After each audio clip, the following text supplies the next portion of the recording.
আসসালামু আলাইকুম ওয়া রাহমাতুল্লাহি ওয়া বারাকাতুহু। সবাইকে সুপারটেক অর্ডার টেকনোলজির পক্ষ থেকে আন্তরিক শুভেচ্ছা এবং অভিনন্দন। আজ আমরা একটি 200 জিবিটি আরও ফিল্টার মেশিনের কিছু বর্ণনা শুনবো এবং দেখব এই আরও ফিল্টারটি কিভাবে কাজ করে এবং পানির গন্ধ যেখানে বেশি আছে সেখানে এই ফিল্টারটা কিভাবে কার্যকরী হয়। তো দর্শক, আমরা একটু বিস্তারিত আলোচনা শুনবো। এটা 200 জিবির একটি আরও ফিল্টার মেশিন। 200 জিপিডি কি? GPT gallon per day.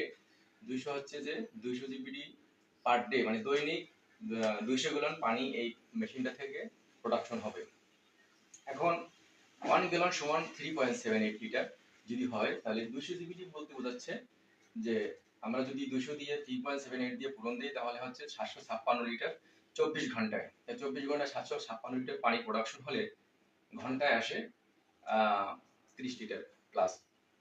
তাহলে সেক্ষেত্রে 30 লিটার পানি উৎপাদন করবে এই মেশিনটি। কিভাবে করবে আমরা একটু দেখি। তো প্রথমে এই পানির ইনলাইনের সাথে এখানে যে ইন ফিল্টারটা আছে, পানির লাইন থেকে, ট্যাপ লাইন থেকে পানিটা ফার্স্ট ফিল্টারে ঢুকবে। ফার্স্ট ফিল্টার হচ্ছে পিপি, পলিপ্রোপাইলেন। 5 মাইক্রন থেকে 1 মাইক্রনের জীবাণুগুলো এই ফিল্টারটিতে ধরে রাখে। তারপরে সেকেন্ড ফিল্টার হচ্ছে gac, granular activated carbon filter. অর্থাৎ পানিতে যদি দুর্গন্ধ থাকে, ময়লা থাকে, সেক্ষেত্রে এই পানির দুর্গন্ধটা এই 2 নম্বর ফিল্টারে ধরে রাখবে। দেন 3 নম্বর যে কার্টিসটা আছে, হাউজিংটা আছে 20 ইঞ্চি হাউজিং এর 3 নম্বর যে ফিল্টারটা আছে সেটা হচ্ছে যে নেট কার্বন। এখানেও কিছু ময়লা পানির ভিতরে, তারপরে আদার্স যে জীবাণুগুলো আছে সেগুলো আটকানোর পরে চতুর্থ ধাপ যেটা, সেটা হচ্ছে যে মেমব্রেন। আমরা দেখতে পাচ্ছি পিছনে যে মেমব্রেন স্টেপটা 200 জিবিডি 100 জিবিডির দুটি মেমব্রেন হাউজিং এর ভিতরে দুটি মেমব্রেন দেওয়া আছে। এই মেমব্রেন থেকে দুটি লাইন আছে, একটি ওয়েস্টেজ লাইন, একটি পিওর ওয়াটার লাইন।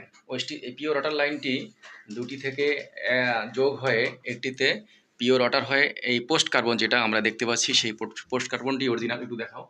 এটি অরিজিনাল ভিয়েতনামের কারোফি ব্র্যান্ডের, ভিয়েতনামের। এটা পানির টেস্ট অ্যান্ড অর্ডার, পানির গন্ধ দূর করে এবং পানিতে একটু স্বাদযুক্ত করার পরে তারপরে পানিটা যাচ্ছে আপনার।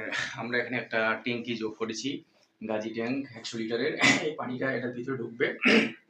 এখান থেকে আমরা পানিটা কালেক্ট করে পানিটা আমরা পান করবো। 100% বিশুদ্ধ ড্রিঙ্কিং ওয়াটার পানিটা আমরা পান করব। এখন পানির ভিতরে যদি গন্ধ বেশি থাকে, আমরা বিশেষ করে রামপুরা এরিয়াতে এই ফিল্টারটি সেটআপ হবে একটি মাদ্রাসায়। রামপুর এরিয়াতে একটি মাদ্রাসায় ফিল্টারটি সেটআপ হওয়ার আগে আমরা কিছু ডিসক্রিপশন এর থেকে শুনে গেলাম। তবে এই এলাকার পানির যে দুর্গন্ধ, অসার পানি, বিশেষ করে ঢাকা সিটির ভিতরে আমরা যারা বসবাস করি, ঢাকা সিটির ভিতরে যারা আছি, তাদের বিশেষ করে পানির গন্ধের যন্ত্রণায় আমরা ঠিকমতো পানি পান করতে পারি না, শান্তি মতো পানি খেতে পারি না। বিশেষ করে পানি থেকে, যেহেতু পানি থেকে আমাদের 80% রোগ জীবাণু ছড়ায় এবং পানিতে গুরুত্বপূর্ণ একটি উপাদান মানব জীবনের জন্য, প্রত্যেকটা জীবনের জন্য পানি একটি গুরুত্বপূর্ণ উপাদান। তো সেক্ষেত্রে আমাদের পানিটা 100% বিশুদ্ধ খাওয়া উচিত, বিশুদ্ধ করে খাওয়া উচিত। আর বিশুদ্ধ প্রযুক্তি, এই আরো প্রযুক্তি, এটি হচ্ছে চায়না একটি মেশিন। অনেকে এটা চায়না, তাইওয়ান, ভিয়েতনাম বলে বিক্রি করবে, কিন্তু চায়না সেটআপের ভিতরে আমরা ভিয়েতনামের একটা পোস্ট কার্বন অ্যাড করেছি। শুধু ভিয়েতনামের এই পোস্ট কার্বনটি আছে, আর বাকিগুলো সবই চায়না। মেমব্রেন থেকে শুরু করে, মোটর থেকে শুরু করে সবই চায়না একটা সেটআপ। আর ট্যাঙ্কটি হলো বাংলাদেশের গাজী ট্যাঙ্ক। তো এখান থেকে 1 নম্বর হচ্ছে যে পানিটা বিশুদ্ধ করে খাওয়া উচিত। আর ঢাকা শহরে যারা বসবাস করি, বিশেষ করে রামপুরা এরিয়াতে, এখানে পানিতে যথেষ্ট পরিমাণে গন্ধ আছে। অসার পানির ব্লিচিং এর গন্ধে মুখে নেওয়া যায় না। মুখে নিলেই মনে হয় যেন ভিতর থেকে বমি আসবে। সেই পানিটাকে এই আরও ফিল্টারের মাধ্যমে বিশুদ্ধ করে, গন্ধ মুক্ত করে, খাবার উপযোগী করে দিচ্ছে এই প্রযুক্তিটা। এখানে 5টা স্টেজ, 3টা স্টেজ এবং 2টা আরো মেমব্রেন স্টেজ, 5টা, আর পোস্ট কার্বন একটা, 6টা স্টেজ আছে। সেই স্টেজগুলোর মাধ্যমে পানিটা পিউরিফিকেশনের মাধ্যমে আমরা পান করতে পারি। তো দর্শক, যারা এই বিশেষ করে ঢাকা সিটির ভিতরে পানির দুর্গন্ধে অতিষ্ঠ, নিষ্পেষিত এবং পানি ঠিক মতো ব্যবহার করতে আমরা পারছি না, পানিটা পান করতে পারছি না, ভিতর থেকে ঢোক গেলার সময় বাজে বা পানিটা মোটা মোটা লাগে, সেক্ষেত্রে পানিটা পাতলা পানি পাওয়ার জন্য আরো মেশিন আপনারা নিতে পারেন, আমাদের কাছ থেকে যোগাযোগ করতে পারেন স্ক্রিনে দেওয়া নাম্বারে।